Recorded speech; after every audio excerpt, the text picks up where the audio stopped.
advantages of putting together the service in conjunction with others is I get to listen to the readings and the songs that I just love. I see the Easter story as a myth that can guide us through grief into healing. Myths are stories that have truth about humanity. They speak to our hearts and to our souls because there is something about them that addresses things that are relevant to our lives. They're not literal truth with a capital T. Part of the good news of Unitarian Universalism is that we inherit the wisdom of the world's religions, and we don't have to believe them literally, but we can gain from them their wisdom. The Easter myth it's the central story of Christianity, and it survived for 2,000 years because there's something about it that is meaningful to human living. As a hospital chaplain and a minister of pastoral care, I'm in the business of being with people in times of grief and loss, the most tender times of people's lives. In my perspective, I see the Easter story as being about the grief of Good Friday and the promise of healing on Easter morning. Good Friday and Easter are part of a package. They go together, just like grief and healing can go together. The Good Friday and the Easter story can help us make a way forward when we fear that there's no way through. She's dead, Trace. Mom's dead. My sister shouted these words into the telephone when she went to her mother's for Sunday dinner and found her. She had suffered a heart attack while writing at her computer. For her, it was the best way to go. She died instantly while doing what she loved. For the rest of us, though, it was hard, with no time to say goodbye, no time to anticipate and to grieve together with our mother. I remember feeling fear through the shock haze, the shock haze of those words. I was acutely aware of being afraid that I was going to be hit by a big ball of searing physical pain.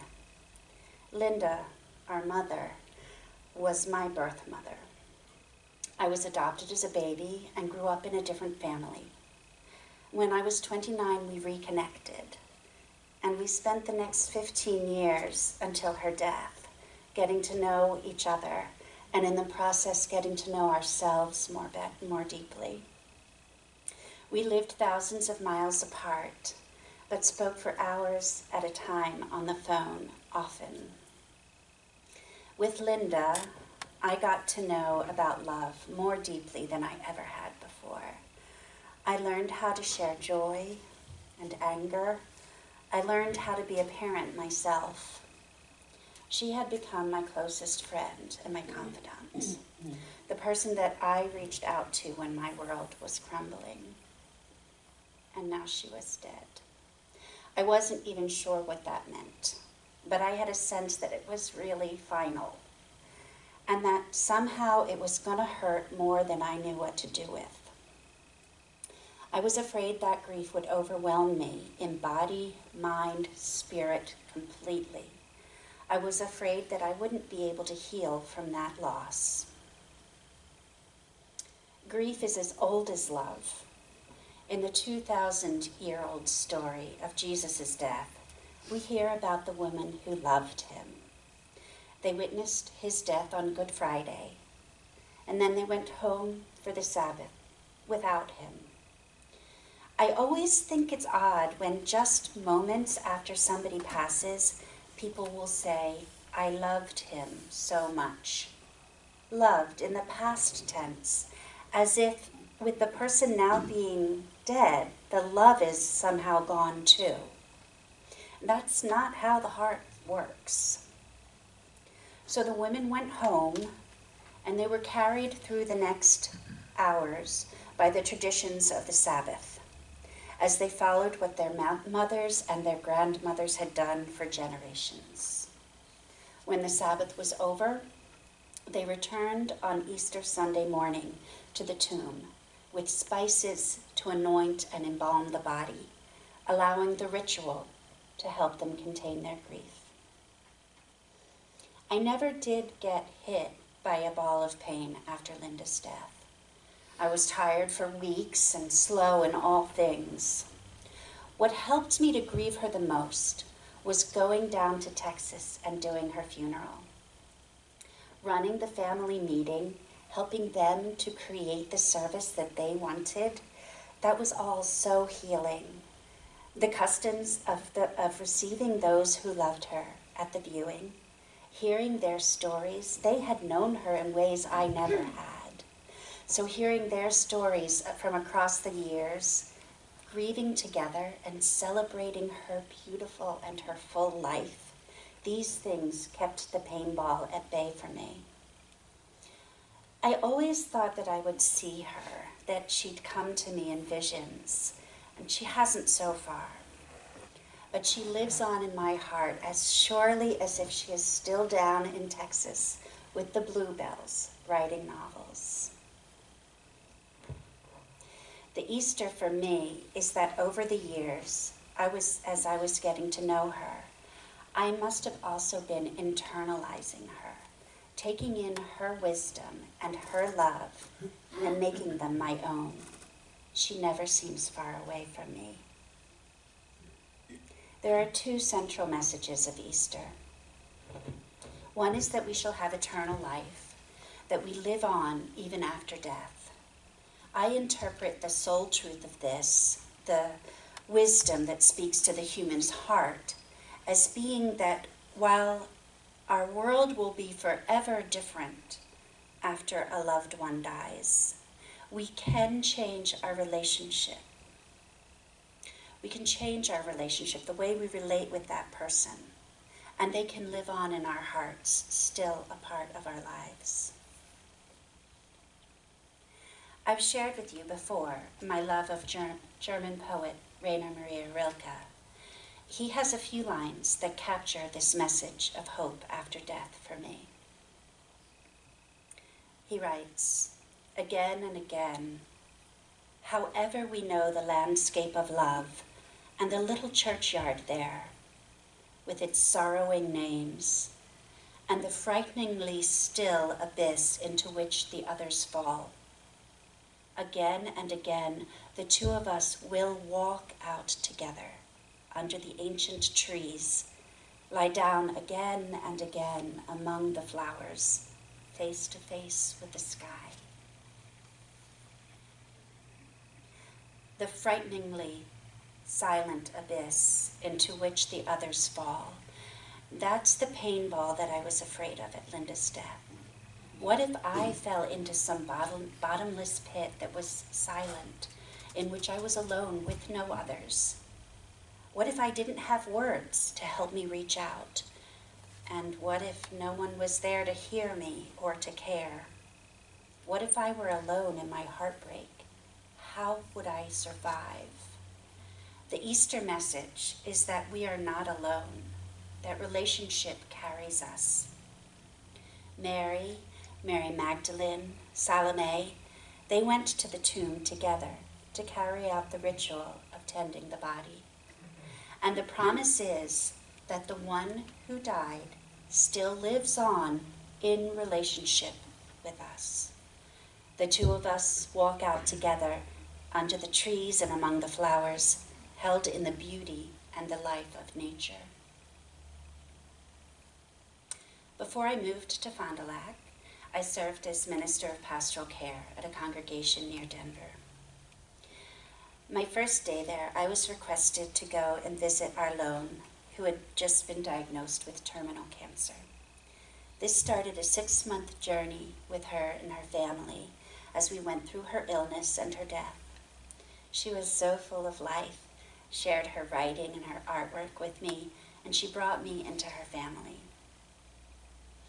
She was eventually ready to talk about her hopes and her fears about death, and what she thought would happen after life.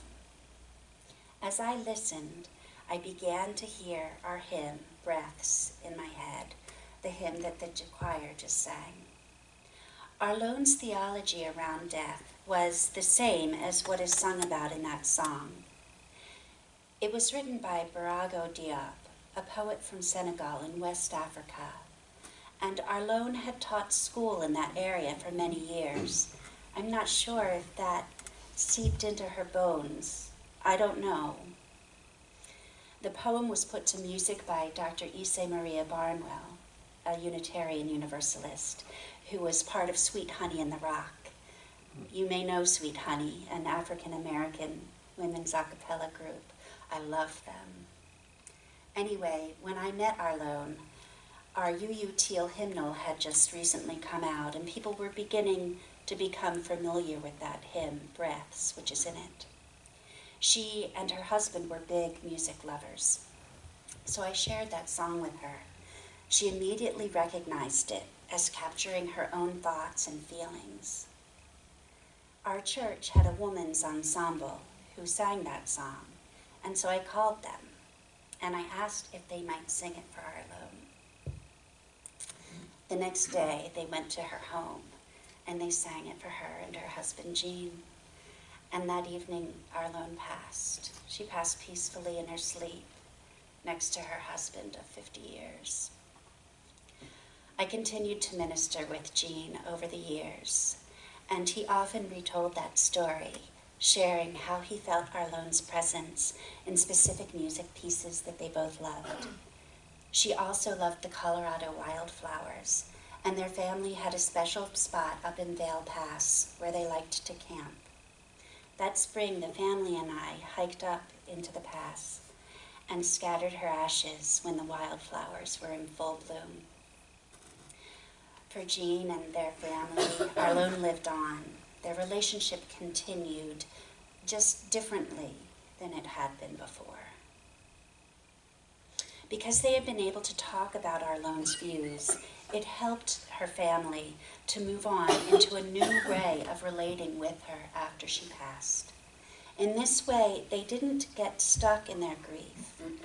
They weren't holding on to something that was no longer there. They were able to move forward with life in a new way. As the choir sung earlier, the hymn goes, "Those who have died have never, never left. The dead are not under the earth. They are in the rustling trees. They are in the groaning woods. They are in the crying grass. They are in the moaning rocks. The dead are not under the earth. Those who have died have never, never left. The dead have a pact with the living."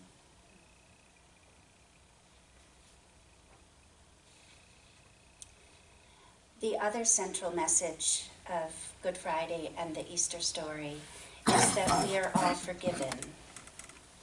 Forgiveness is a central theme in grief and healing. Usually, the Christian story is interpreted to mean that the person who dies is forgiven. I think, though, that the soul story, the wisdom for our hearts in this story, is that forgiveness is an aspect of healing our grief. And I think it's an invitation to forgive ourselves as much as the other person. People often cite Elizabeth Kubler-Ross and how anger is one of the stages of grief. We usually think of that as anger at the other, or at death in general, or at God maybe. I think it can also mean anger at ourselves in the form of regret. Looking at it this way, the invitation then becomes to name and move through any regrets that we have, to forgive ourselves so that we can let go of self-blame. I know this can be so difficult. I also know it's part of the grieving that can lead us through to healing. So, on this Easter Sunday, morning has broken, like that first Easter morning. Lo, the earth awakes again. The hope of the Easter story is renewed and is here for us.